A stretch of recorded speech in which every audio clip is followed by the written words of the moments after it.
Most retailers record activity. Very few study events. In retail, value is often created or lost through events that are seen but rarely classified. Retail is full of signal moments hiding in plain sight. A customer returns earlier than expected. A sign disappears and discovery slows. A product gets a second sale quickly. A basket breaks where it should have held. These are not random details. These are moments that reveal structure. And if they are not named properly, they can never be valued properly.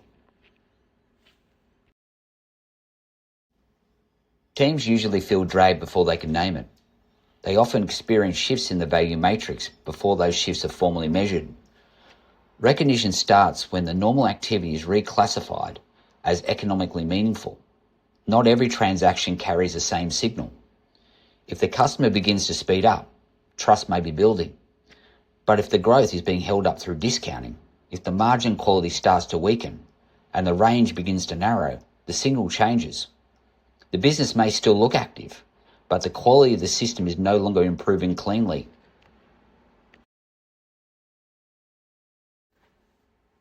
Behaviour shifts when the value matrix shifts. The customer doesn't need to know the name of it. They only need to know the field has changed. Retail is full of signal moments. On their own, they're easily dismissed. But once they're mapped against the value matrix, their meaning sharpens. Trust, flow, availability, price integrity, range strength, conversion quality. Then they stop looking isolated. They start showing whether the value is being built, held, or quietly reducing.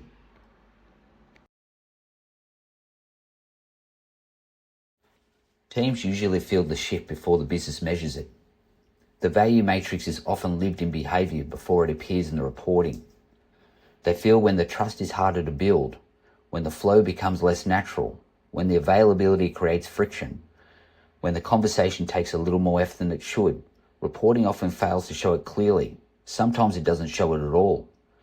The same mistakes get repeated because the signal is being lived before it is being properly recognised. Behaviour shifts when the value matrix shifts. The customer doesn't need to name it. They only need to feel the change. If trust improves, returns become easier. If friction rises, hesitation grows. If price integrity weakens, the choice starts to feel less clean. If the range narrows too far, fewer of the right squares are being won. That's the mechanism. Behaviour adjusts to the structure it is experiencing. This is rarely a motivation problem. Good people still struggle when the structure makes good outcomes harder to repeat. When the trust is weak, the friction is high, and the value matrix is not working cleanly, even capable teams start to look inconsistent. Not because they care less, because the system is asking too much effort for too little return. And when this keeps happening, structural drags gets misread as a people issue.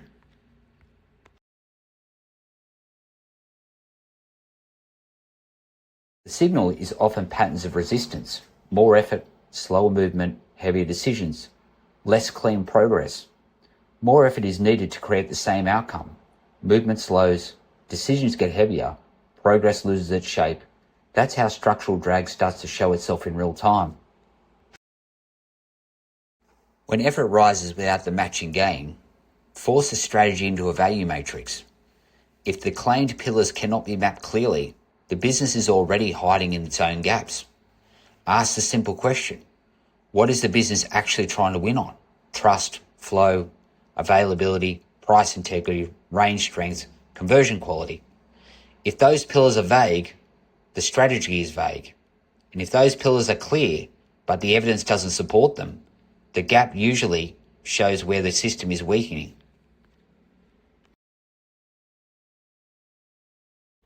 Track repeated shifts in customer speeds. Repetition is what turns activity into a signal. A single faster visit can be coincidence. A single delay can be noise.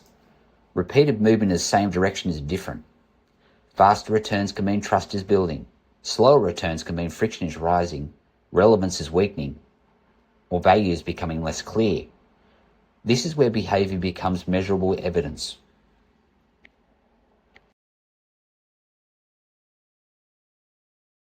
Recognition makes the business easier to read. Once the signal moments are named and mapped, an operator can see where the value is building, where it is leaking, and where next to act. You can see where the trust is building, where the friction is rising, where the value is being won or lost. That changes the quality of the decisions. And over time, it changes the inside of the operator because the business is no longer being managed loosely, it's being read properly.